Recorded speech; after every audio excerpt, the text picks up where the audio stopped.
Hola a todos, ¿cómo están? Bienvenidos nuevamente al seminario de posgrado Repensar el género desde el sur, transfeminismos, violencias y masculinidades.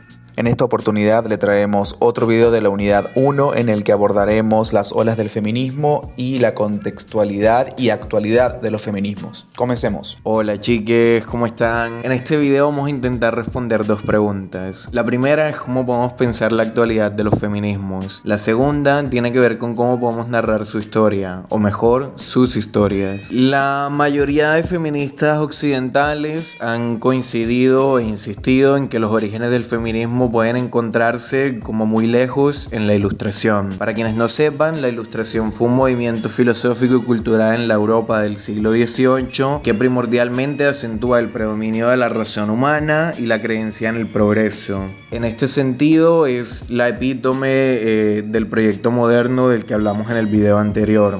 Dado que se sitúa el origen en la Ilustración, esta afirmación por parte de varias feministas occidentales implicaría que el feminismo, al menos en sus inicios, se trata de un fenómeno y de un proyecto moderno. Sin embargo, no existe realmente un consenso claro y delimitado sobre el origen del feminismo, más allá de que la mayoría de autoras sitúen sus inicios en la Ilustración. Esta falta de consenso tiene que ver también con las mismas condiciones históricas de inequidad. Hasta hace relativamente poco es que se preserva lo escrito por mujeres. Esto se debe a la forma en la que se configura el canon y lo que termina pasando a la historia. El canon tiene que ver con un catálogo de autores y obras de literatura, arte, pensamiento, etcétera, que se tienen por modelos y por referentes. Piensen, por ejemplo, si preguntan por filosofía, seguramente la gente les va a hablar de Platón, de Aristóteles, de Kant, de Hegel. Lo mismo si hablamos de arte pictórico, seguramente la gente se refiere a Botticelli, a Miguel Ángel, a Da Vinci.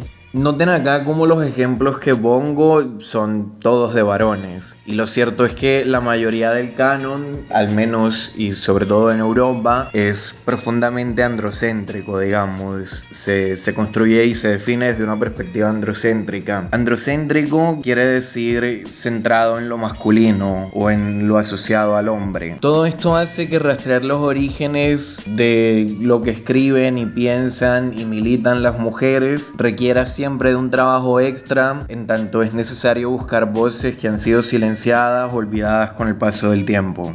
Si bien tiende a situarse el origen del feminismo en la Ilustración, podemos ver a lo largo de la historia de Occidente la existencia de discursos a favor de la igualdad de las mujeres en épocas anteriores. Acá, como pueden ver en el slide, tenemos algunos ejemplos. Por un lado, podemos hablar de Platón, que en el libro sexto de la República presenta la organización del proyecto político de su república ideal. Este libro no es el más leído de la República, sin embargo es muy interesante porque entre lo que presenta como la organización social de esta república, se abole la institución de la familia y en un pasaje, Platón también señala que las mujeres son potencialmente tan capaces para dirigir la república como los hombres. En tanto, lo importante tendría que ver con las ideas y las capacidades de la persona y no tanto con su cuerpo. Por otra parte, tenemos a Christine de Pizan, que fue una cortesana europea de finales de la Edad Media y una voz muy importante en el marco de la querella de las mujeres en la Europa medieval. La querella de las mujeres fue un debate que ocurrió sobre todo a finales de la Edad Media, en el que participaron fundamentalmente hombres, con la excepción de Christine de Pizan, y lo que estaba en debate en ese momento tenía que ver un poco con el estatus y el rol social que ocupaban las mujeres. En el marco de este debate, Christine de Pizan escribe su obra más reconocida, que se llama La ciudad de las damas, en la que presenta un escenario utópico de una ciudad donde viven solo mujeres. Por otra parte, tenemos a François Poulain de la Barre, que en los años 1600 más o menos escribe un ensayo, un tratado titulado Sobre la igualdad de los sexos. Poulain de la Barre fue un heredero de Descartes y digamos que retoma toda la apuesta del racionalismo para hacer un argumento argumento a favor de la igualdad de los sexos. Más o menos en lo que se centra el argumento de Poulain de la Barre es en el hecho de que como lo que importa es la mente y no el cuerpo, y las mujeres son capaces de razonar, no tiene sentido decir que son inferiores por tener cuerpos distintos a los varones. Si bien este tipo de discursos existían y estaban circulando, y podemos intuir que incluso mucho más, porque esto es lo que sabemos más allá de toda la invisibilización que se hizo en la construcción del canon. Pero bueno, a pesar de que estos discursos existían, algunas autoras como Celia Amorós, una reconocida filósofa feminista española, han dicho que no alcanzan a ser feminismo este tipo de discursos. Y el argumento que da es que estos discursos no plantean un proyecto emancipatorio alternativo en el sentido de cambiar radicalmente la sociedad, y tampoco se guían por una reivindicación racional de la igualdad. Amorós y otras autoras entonces van a insistir en el origen ilustrado del feminismo, pues considerarán que ningún movimiento de mujeres anterior al que se da en la Ilustración y después propiamente feminismo. Y esto se debería a que en primer lugar no cuestionaban las estructuras sociales y en segundo lugar no se fundaban en la razón.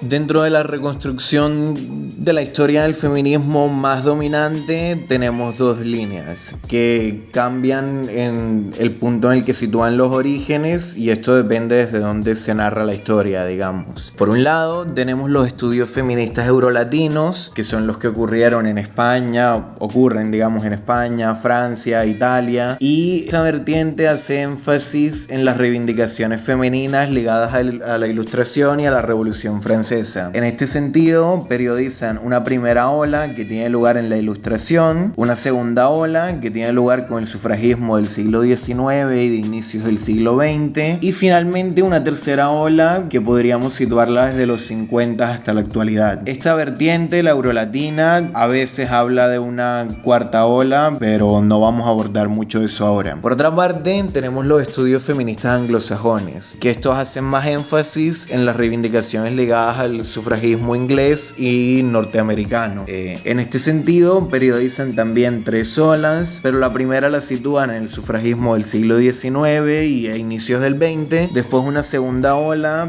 va a iniciar desde los 50 hasta los 80, 90 más o menos, donde van a situar el feminismo radical fundamentalmente, pero también las derivas liberales y marxistas. Y finalmente tendríamos una tercera ola que vendría desde los 90 hasta la actualidad, en la que se incorporan con más fuerza asuntos ligados a las diferencias. En este slide pueden ver imágenes de algunas de las feministas centrales en estas reconstrucciones de la historia del movimiento. Tenemos por un lado a Olympe de Gouges, que fue una figura importante durante la Revolución Francesa, que escribe la Declaración de los Derechos de la Mujer y la Ciudadana. Esta declaración surge como respuesta a la Declaración de Derechos del Hombre y del Ciudadano, característica de la Revolución Francesa, pero esta declaración deja por fuera a las mujeres del Estatuto de Ciudadanas. Olympe de Gouges entonces escribe esta declaración otorgando, reconociendo y reivindicando esos derechos para las mujeres también, y por esto es guillotinada. Tenemos también a Mary Wollstonecraft, que fue una de las primeras figuras feministas en Inglaterra. Es más o menos contemporánea de Olympe de Gouges, un poco más joven, y es reconocida por escribir la Vindicación de los Derechos de la Mujer, que si se quiere sería el primer o uno de los primeros textos o tratados puntualmente feministas de la historia. Tenemos también la imagen de algunas mujeres del movimiento sufragista del siglo XIX y de inicios del XX. Acá hay figuras muy importantes, pero fundamentalmente se tiende a hablar de Harriet Taylor Mill, de Emily Davidson, de Emmeline Pankhurst, de Carmen Carr. Y por otro lado tenemos a Simone de Beauvoir también, que es la autora del Segundo Sexo, que probablemente sea el tratado feminista más importante y más relevante y reproducido del siglo XX. Para las feministas anglosajonas, entonces, el inicio de la primera ola del movimiento feminista va a coincidir con la Revolución Industrial y con el nacimiento de las clases medias. y se van a parar fundamentalmente en los postulados del liberalismo clásico del siglo XIX. Por otra parte, para las eurolatinas, la primera oleada, si se le puede llamar así, va a tener lugar en la Revolución Francesa, con reivindicaciones como la de Olympe de Gouges, con la lucha de las mujeres en la revolución y con sus reclamos de ciudadanía, y bueno, así como la posterior invisibilización de esos reclamos.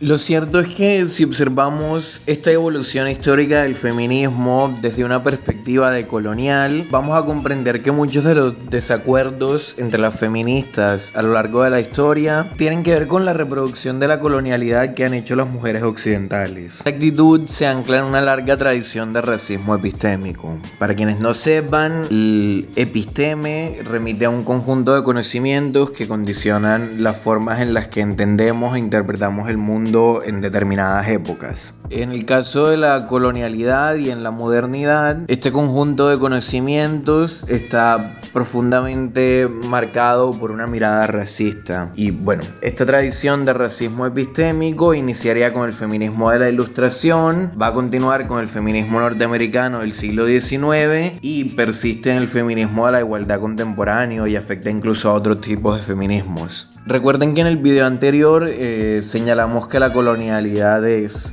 para autores como Quijano, uno de los elementos constitutivos específicos del patrón mundial de poder capitalista. Y la colonialidad se fundaría en la imposición de una clasificación racial étnica de la población del mundo, a partir de la que dicho patrón de poder va a operar en todos los planos, ámbitos y dimensiones, tanto materiales como subjetivos, de la existencia cotidiana y social. La colonialidad persiste en los feminismos en la medida en que no se cuestionan los enunciados universalistas derivados de la jerarquía que imponen los atributos del hombre moderno. Atributos como capitalista, militar, judio-cristiano, patriarcal, blanco, heterosexual. Al respecto, podemos pensar en cómo el feminismo ilustrado cuestionó el universalismo del sujeto de enunciación, denunciando que ese modelo de sujeto responde a la experiencia particular del varón. Pensemos, por ejemplo, en el reclamo que hace Olympe de Gouges. Olympe de Gouges está diciéndole a los revolucionarios franceses que esa supuesta ciudadanía universal que están declarando después de la revolución en realidad solo es para los hombres, pero no incluye a las mujeres. Sin embargo, el tema es que este feminismo ilustrado nunca criticó el universalismo de los enunciados. Digamos, se sigue suponiendo que la razón occidental y la racionalidad van a ser las únicas formas válidas de abordar los problemas de la humanidad. Digamos, Olympe de Gouges no estaba pidiendo que cuestionáramos,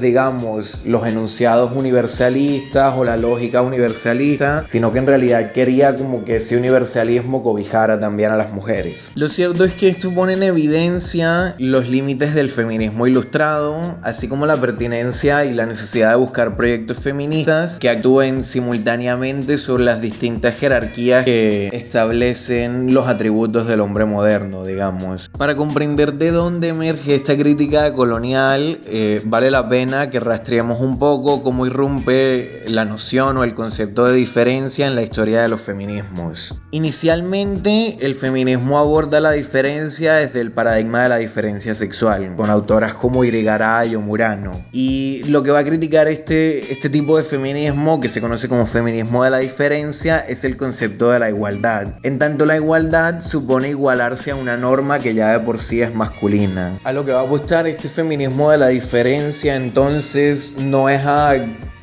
que las mujeres nos volvamos, digamos, iguales a los varones, sino poder construir, vivir y habitar esa diferencia, digamos. Y eso va a requerir un cambio en las estructuras sociales para que se deje de privilegiar la mirada masculina, así como los valores propios de la masculinidad. De la diferencia sexual, no obstante, en la década de los 70, sobre todo en Estados Unidos, se va a pasar a la incorporación de la diferencia étnica, cultural y racial, entre comillas.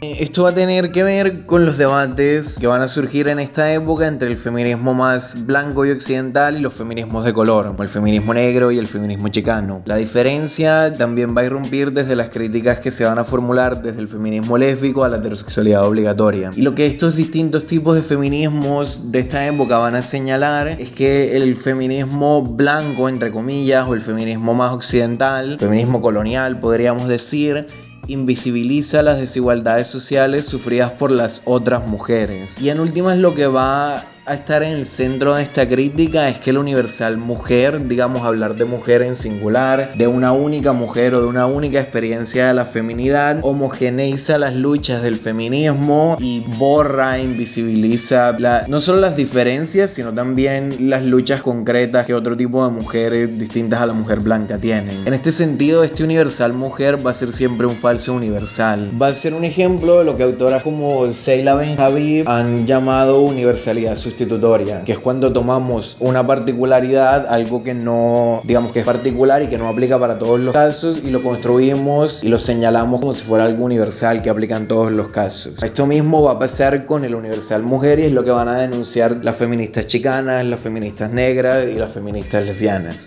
Si bien estas tensiones se van a explicitar en los 70s en las teorías feministas, lo cierto es que estas tensiones se pueden rastrear siglos atrás. Y como ejemplo podemos pensar en contextos como el estadounidense, en la situación que sufrían las mujeres negras frente a las feministas blancas en el siglo XIX. Las mujeres negras en esta época denunciaban que eran sometidas por parte de la identidad homogénea y hegemónica que afirmaban las sufragistas de la época. Y hablaban, digamos, de la pretendida universalidad de una sisterhood o hermandad sorora que se revelaba al final falsa. Acá en este punto un dato de color que me parece importante señalar y tener en cuenta porque, digamos, explica y pone en evidencia un poco esto que venimos señalando, es que varios movimientos sufragistas de esa época inicialmente tuvieron ciertas alianzas como con los movimientos abolicionistas de la esclavitud, pero en últimas varios de estos movimientos sufragistas dejaron de tener esas alianzas porque para la consecución del voto les convenía un poco más separarse de eso y, bueno, digamos, dejar a las mujeres negras a su suerte. Acá en este slide pueden ver una cita de un discurso llamado Anti-a-Woman de Sojourner Truth, que fue justamente una activista por la abolición de la esclavitud, una mujer negra, digamos, del siglo XIX. La cita dice: "Los caballeros dicen que las mujeres necesitan ayuda para subir a las carretas y para pasar sobre los huecos en la calle, y que deben tener el mejor puesto en todas partes. Pero a mí nadie nunca me ha ayudado a subir a las carretas o a saltar charcos de lodo o me ha dado el mejor puesto. ¿Y acaso no soy una mujer? Mírenme, miren mis brazos. He arado y sembrado y trabajado en los establos y ningún hombre lo hizo nunca mejor que yo. ¿Y acaso no soy una mujer?". Casos como el de Sojourner Truth evidencian los límites de la historia unívoca que se ha construido sobre los feminismos. O sea, pensemos como en los relatos hegemónicos y más dominantes se nos dice siempre que las mujeres lucharon en principio por su derecho a votar y para trabajar porque solo estaban en la casa y solo estaban con el marido, etc. Sin embargo, si pensamos más allá de las mujeres blancas, en realidad las esclavas africanas a lo largo de América, por ejemplo, siempre trabajaron. O sea, no podríamos narrar su historia de lucha en términos de que es que ellas lucharon para poder trabajar porque siempre lo hicieron, básicamente.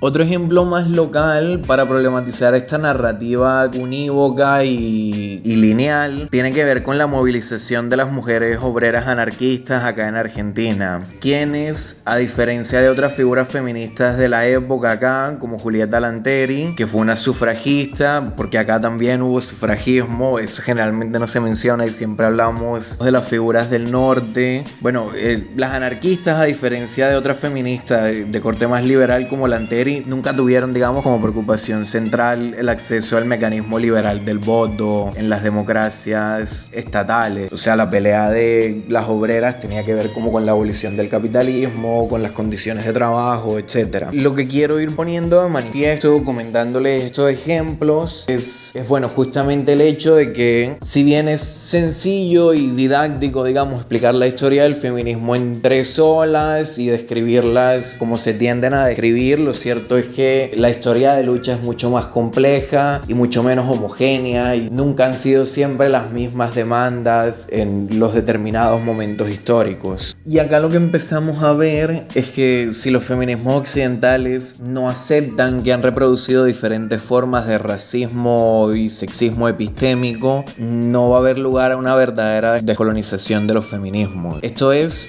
no va a haber lugar a la eliminación de cualquier tipo de jerarquía donde unas mujeres van a decidir qué es lo mejor para el resto de las mujeres o van a detentar la voz y tener el monopolio de lo que significa la experiencia de las mujeres. Si no se acepta la reproducción de esta colonialidad epistémica, tampoco va a ser posible emitir juicios libres de prejuicios sobre los aportes a la emancipación que se han hecho por mujeres que han habitado o han militado desde líneas distintas a la ilustrada, racional. Es por eso que en ese sentido la primera acción descolonizadora que tenemos que hacer con urgencia es revisar esta narrativa histórica que les venimos presentando, digamos, centrada fundamentalmente o a veces solamente en Europa sobre los orígenes del feminismo. Es necesario que empecemos a problematizar esa mirada unívoca y a darnos cuenta de que en realidad es mucho más complejo y heterogéneo el panorama feminista. Y lo cierto es que esta línea que une el feminismo ilustrado del siglo XVIII con el feminismo de la igualdad del siglo pasado y de este siglo todavía es hegemónica a nivel global. Y lo que pasa con esta forma única de concebir la historia de los feminismos es que expresa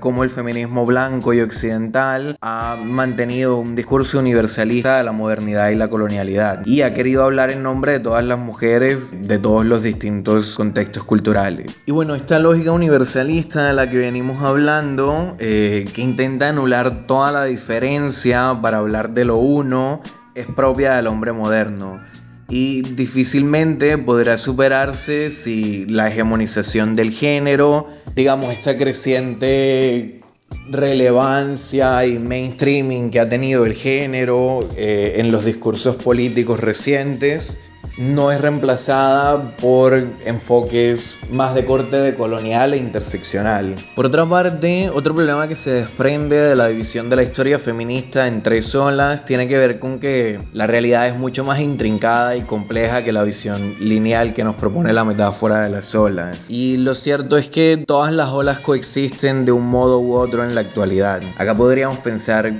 en una suerte de temporalidades múltiples. Justamente la dificultad de clasificar y periodizar las reivindicaciones feministas está marcada también por el hecho de que no existe correspondencia unívoca entre esas olas y las tendencias. Si durante el siglo XIX se solaparon, por ejemplo, vertientes liberales y socialistas que han ido renovándose hasta hoy e incluso encontrando puntos de contacto, la diversidad actual que tenemos en el panorama es mucho mayor, tanto que, digamos, tendemos ahora a hablar de feminismos en plural y no de un único feminismo. Es en este sentido, por todo lo anterior que hemos venido desarrollando, que es necesario que nos animemos a pensar más desde lo local, en lugar de desde narrativas universalizantes y homogéneas. En este sentido, en esta diapositiva pueden ver algunas imágenes sobre varios eventos que nos permiten pensar un poco en la contextualidad radical, digamos, del contexto argentino postcolonial en el que nos encontramos, para pensar la actualidad de las reivindicaciones feministas en este momento. Y lo cierto es que en la última década, en la década pasada, podemos ver un montón de eventos, digamos, en el plano de la movilización, en el plano de la estructura del Estado, de leyes que han salido, y ni hablar de los cambios que se ven en la industria, en los productos culturales, en la televisión, en la música, en el arte, etcétera.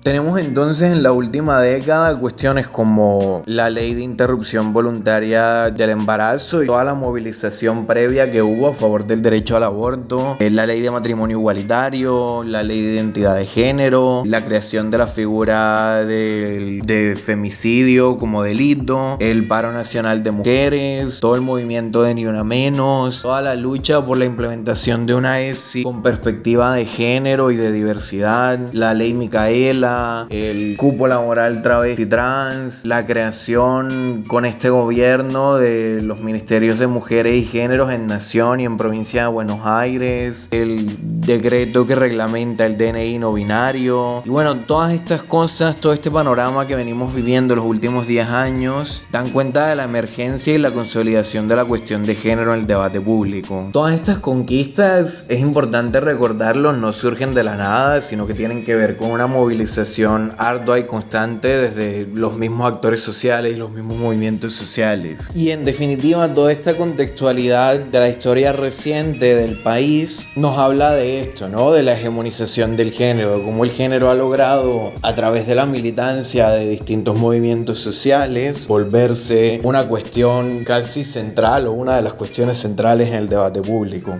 Pero también ver toda esta constelación de reclamos y de conquistas y de movilizaciones que pueden ver acá en el slide da cuenta de cómo coexisten reivindicaciones que podríamos asociar a diferentes olas en la actualidad. Y ya para ir cerrando, un desafío que emerge acá también tiene que ver con algo que señalamos anteriormente, es que ante esta inminente hegemonización del género, lo que aparece es un llamado y una responsabilidad ética y política a generar y promover enfoques interseccionales para que todas estas demandas, todas estas conquistas no devengan coloniales, como pasó con mucho del feminismo occidental. Muchas gracias.